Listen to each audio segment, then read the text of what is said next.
श्री शिवाय नमस्तभ्यम। हम सबको पता है कि मौनी अमावस्या का बहुत ही पावन सा दिन आ रहा है और लाखों करोड़ों भक्त प्रयागराज जा कर के उस पवित्र संगम घाट पर जा कर के स्नान करने वाले हैं। और मौनी अमावस्या का जो एक बहुत ही बड़ा एक महत्व होता है कि इसमें बिना बोले नहाया जाता है ना। बट काफ़ी लोगों को कन्फ्यूज़न है कि भैया इस बार जो मौनी अमावस्या है वो क्या 17 को है या फिर 18 को है। इसकी बात हम लोग करेंगे और एक अच्छा सा पंचांग आपको दिखाऊंगा जिससे मौनी अमावस्या का जो डाउट होगा ना वो सारा दूर ज़रूर हो जाएगा। ठीक है ना, इसी की बात हम लोग करेंगे। बहुत ही ध्यान से वीडियो को देखिएगा और समझने की कोशिश करिए, है ना। हमेशा की तरह इस बार भी मैंने आप सभी लोगों के लिए महाकाल की नगरी के उज्जैन के पंचांग के बारे में यहाँ पर हम लोग डिस्कस करने वाले हैं। सबसे पहले यहाँ पर जो पंचांग आपको दिखाई दे रहा है ये है 17 जनवरी 2026 उज्जैन मध्य प्रदेश का। ठीक है ना, महाकाल की नगरी का पंचांग है तो कुछ गलत होना ही नहीं है। यहाँ पर सबसे पहले एक चीज़ को नोटिस करिएगा और वो चीज़ है सूर्योदय का समय, है ना।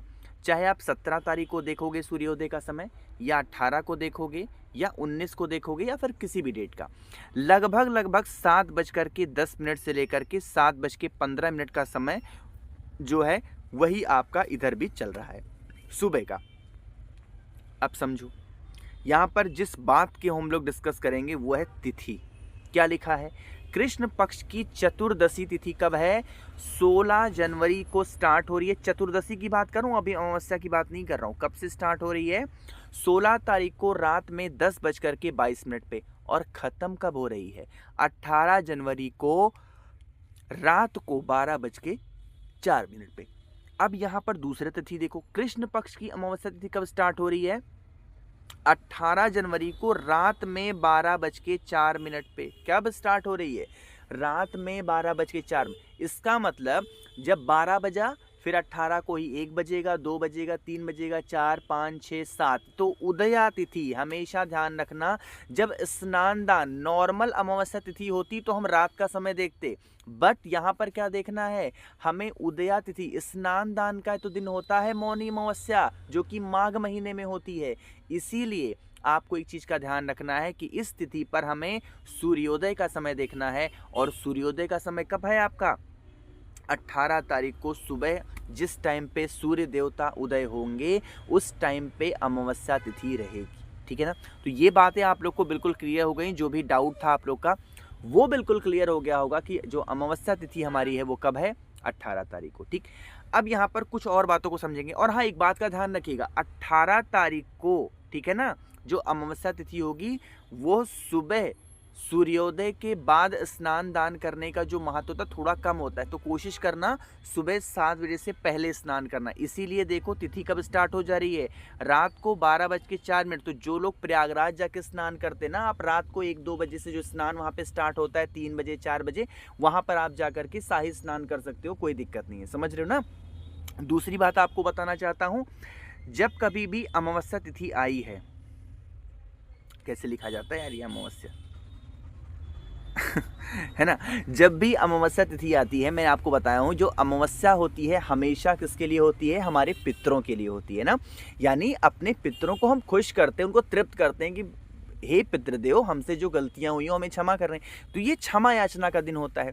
अब आप एक छोटा सा काम करना, अमावस्या तिथि जब आएगी ना, इस दिन एक चीज़ का दान जरूर करना। आप चाहे घर पे स्नान कर रहे हो या फिर आप जा कर के प्रयागराज में स्नान कर रहे हो या फिर आपके घर के पास में कोई गंगा जी हैं जो आपके घर के पास से बह रही हैं, है ना, वहाँ पे स्नान करो कहीं पे। भाई काला तिल का दान जरूर करना प्लीज़, ये मेरी आपसे रिक्वेस्ट है। काले तिल का दान कर दोगे ना तो आपके घर में कभी भी पितृदोष नहीं लग सकता है। इतनी बड़ी ये बातें होती हैं। और दूसरी बात, कोशिश ये भी करना है कि अमावस्या तिथि पर मौन होकर के स्नान करना है। कुछ लोग की क्या आदत होती है, सुबह उठे चिल्लाए तौलिया कहाँ है, अरे मेरा बनियान कहाँ है, मेरे ये कहाँ है, वो कहाँ है, पानी गर्म नहीं है, पानी ठंडा। कुछ चिल्लाना उल्लाना, जितना खुद कर सकते हो उतना करो। किसी के ऊपर डिपेंड होकर के मत करना कि वो हमारे नहाने का इंतजाम करेगा तो हम नहाएंगे, है ना। ये सब कुछ भी नहीं भाई। सुबह उठना, पानी गर्म से नहाना है, गर्म नहाओ, ठंडा नहाना ठंडा नहाओ। तो चिल्ला के नहीं, एकदम मौन होकर के चुपचाप नहा लो, स्नान करके भोले बाबा को जल चढ़ा दो, उसके बाद जो मर्जी हो उतना बोलो, कोई दिक्कत नहीं। ठीक, दूसरी बात, स्नान अगर किसी नदी तालाब में कर रहे हो तब तो बहुत अच्छी बात है। और अगर स्नान अमावस्या का घर पे कर रहे हो तो जिस भी बाल्टी में स्नान कर रहे हो भले उसमें एक बूंद ही गंगा जल डालो, तो डालना जरूर, वरना मौनी अमावस्या का ये स्नान आपका सफल नहीं माना जाता है। बिना गंगा जी के मौनी अमावस्या का स्नान सफल नहीं होता है। इसीलिए मैं आपसे विनती कर रहा हूँ कि आप जहाँ पर भी नहाना, अपने घर पे नहाओ, कहीं पे बाल्टी में 1 से 2 बूंद गंगा जल जरूर डालना, ठीक है ना।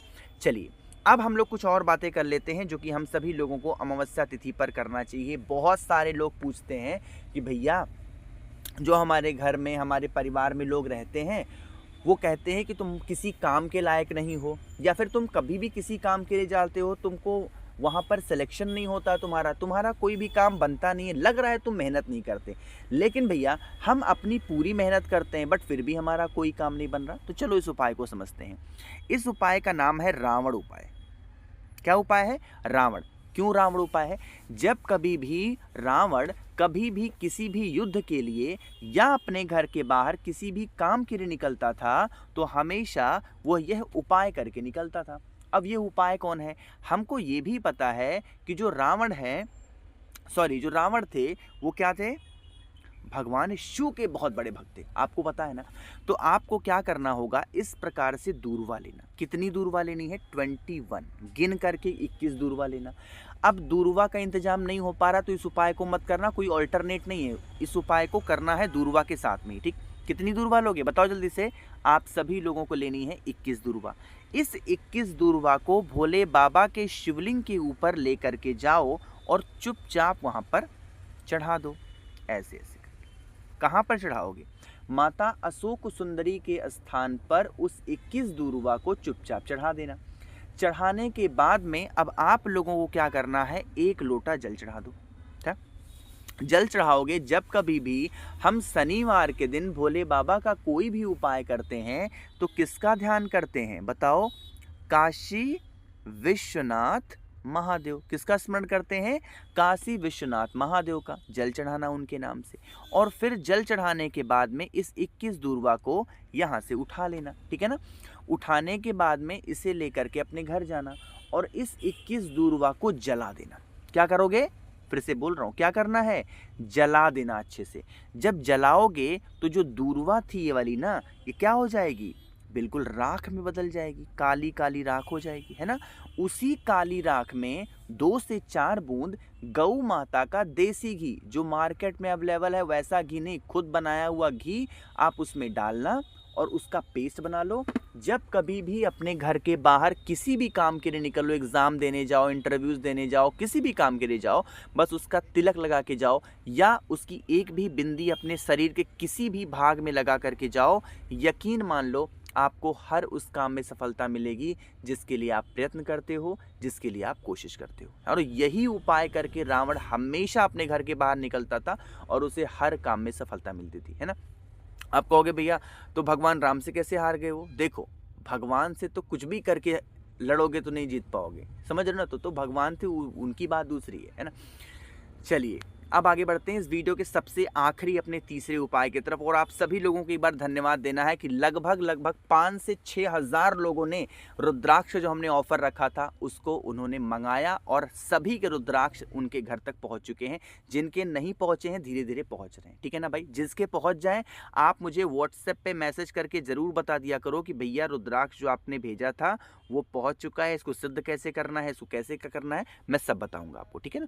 चलिए अब बात करते हैं तीसरे उपाय की। और एक बात दूसरा बता दूं कि अगर आपको कुछ भी चाहिए हो पूजा पाठ से संबंधित तो आप मुझे व्हाट्सएप पे मैसेज करके वो चीज़ें मंगा सकते हो। मेरे पास बिल्कुल ओरिजिनल चीज़ें सारी अवेलेबल हैं, ठीक। अब इस उपाय को समझो। जैसे आपके घर में, परिवार में अगर कष्ट बहुत ज़्यादा चल रहा हो, मतलब उस कष्ट से छुटकारा ही नहीं मिल पा रहा है, तो क्या करोगे भाई? 1 रुद्राक्ष ले लेना, बहुत ज़्यादा कुछ भी नहीं करना, ठीक है ना। सिर्फ 1 रुद्राक्ष लो। रुद्राक्ष साथ में शनिवार के दिन या फिर कोई सा भी दिन हो, चाहे शनिवार का दिन हो या फिर कोई भी दिन हो, आप जब भी उपाय कर रहे हो तो आप रुद्राक्ष के साथ सरसों के तेल को ले लेना। सरसों के तेल को लेने के बाद में इसी के अंदर क्या करोगे? डिप कर देना रुद्राक्ष को और लेके कहाँ पे जाओगे? भोले बाबा के शिवलिंग के पास में। यहाँ पर पहुँच करके रुद्राक्ष के साथ में ही सरसों के तेल को किसके नाम से चढ़ाना है? काशी विश्वनाथ महादेव, इन्हीं का स्मरण करते हुए चढ़ा दीजिएगा। यकीन मान लीजिए कभी भी आपको किसी भी काम में कष्ट नहीं आएगा। जो भी घर परिवार में कष्ट, परेशानी, समस्या चल रही होगी उससे आपको छुटकारा मिलेगा। फिर बाद में उस रुद्राक्ष को उठाना, अपने घर पे ले जा करके रख देना। तो कोशिश की है भाई मैंने आप सभी को बहुत ही अच्छा प्यार से बताने की। कोई चीज़ें समझ में ना आई हों नीचे कमेंट सेक्शन में पूछिएगा, मैं पूरी कोशिश करूंगा रिप्लाई करने की। मेरे जितने भाई बहन आवाज़ आज मेरी पहली बार सुन रहे हैं, चैनल को ज़रूर सब्सक्राइब करेंगे और वीडियो को तो लाइक सभी को करना है। श्री शिवाय नमस्तुभ्यम।